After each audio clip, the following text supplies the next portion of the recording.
सबसे पहले तो हमें ये जानने की कोशिश करनी चाहिए कि बच्चा झूठ क्यों बोल रहा है। कई बार वो जानता है कि उसने गलती की है और ये भी जानता है कि अगर मैंने सच बता दिया तो मुझे बहुत डांट पड़ेगी, हो सकता है पिटाई भी हो जाए। तो पिटने के डर से वो झूठ बोलता है और झूठ बोलने से वो डांट से बचता है। तो आपको अगर वो कोई बात कह रहा है तो बिना सोचे समझे मारना पीटना शुरू नहीं कर देना है।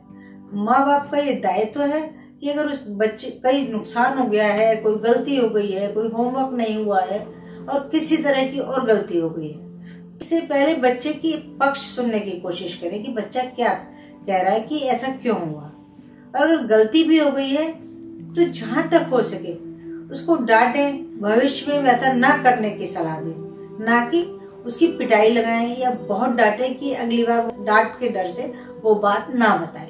एक महत्वपूर्ण बात यह है कि बच्चे के झूठ बोलने को हंसी में ना लें। उसको सही और गलत का फर्क बताएं। उसे ये बताइए झूठ बोलना गलत होता है। उसे एहसास कराएं कि झूठ बोलना गलत है, गलत बात है झूठ बोलना, और सच बोलना ही ठीक बात है। बच्चे के झूठ बोलने की आदत सुधारने के लिए हम ये बहुत से तरीके अपना सकते हैं।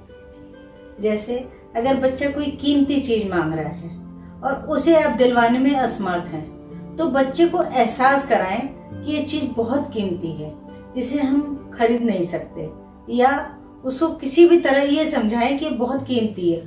पैसों की महत्व को उसको समझने दें कि हमारी हैसियत क्या है और हम क्या खरीद सकते हैं। झूठ बोलकर, तरह तरह के बहाने बनाकर उसे बहलाने की कोशिश ना करें। और इसके अलावा आपस में अगर आप झूठ बोलते हैं, जैसे माँ बच्चे से कहती है आज ये हमने वहां गए थे ना, ये पिताजी को मत बताना, ये पापा को मत बताना, तो उसका नतीजा क्या होता है कि बच्चा झूठ बोलना सीखता है। अगली बार वो आपको भी बहुत सी चीजें सोचता है कि ना बताऊं। चाहे पिता या परिवार का कोई सदस्य बच्चे के सामने इस तरह की बात करे कि उसे मत बताना, हम उसको सामने ये बोल देंगे, उसको ये कह देंगे। तो इस तरह की बातों से बच्चा झूठ बोलना बहुत आसानी से सीख लेता है।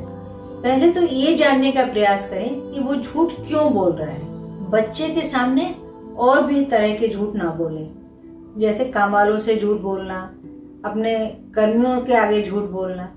बच्चे उससे भी बहाना बनाना सीख लेते हैं। और अगर बच्चा नहीं मान रहा है और बहुत झूठ बोल रहा है तो आप उसे सख्ती से निपट सकते हैं, उसको डांट सकते हैं, कभी जरूरत पड़े तो एक आध बार उसको सख्ती से पेश आ सकते हैं। जिस भी तरह आपको लगता है, एक हल्का सा थप्पड़ लगाकर, धमकाकर, किसी तरह भी सख्ती से पेश आकर उसका झूठ बोलना छुड़ा सकते हैं। और एक और महत्वपूर्ण बात, अगर बच्चा किसी के आगे झूठ बोल रहा है तो उसे बचाने का प्रयास ना करें। जैसे अध्यापक घर में ट्यूशन पढ़ाने आया और बच्चे ने झूठ बोलकर ये कहा कि मेरा ये काम, मैंने ये पढ़ाई इसलिए नहीं की। कोई झूठ बोला कि मैं किसी के बर्थडे में चला गया था, या कोई भी बहाना। तो अब बच्चे को बचाने का प्रयास ना करें। तो बच्चा अगर आपको देखता है कि वो प्रोटेक्ट कर रहे हैं, बचा रहे हैं उसको झूठ बोलने, तो वो झूठ बोलना और भी ज्यादा आसानी से सीख लेगा। झूठ पहचानने की एक तरकीब है, बच्चे की आंख में आंख डालकर देखें। तो वो आपसे आंख से आंख नहीं मिलाएगा, थोड़ी आंख नीचे रखेगा अगर वो झूठ बोल रहा है। कई बार वो अपनी बात को बदलने का प्रयास करेगा, इससे आपको पता चल जाएगा कि वो झूठ बोल रहा है। प्यार से बचपन में ही बच्चे की झूठ बोलने की आदत आसानी से सुधारी जा सकती है। फिर मिलेंगे, अगली बार हम बात करेंगे दूसरी समस्या के बारे में, बच्चों की जिद के बारे में, जिद्दी बच्चों के बारे में। How to handle stubborn child.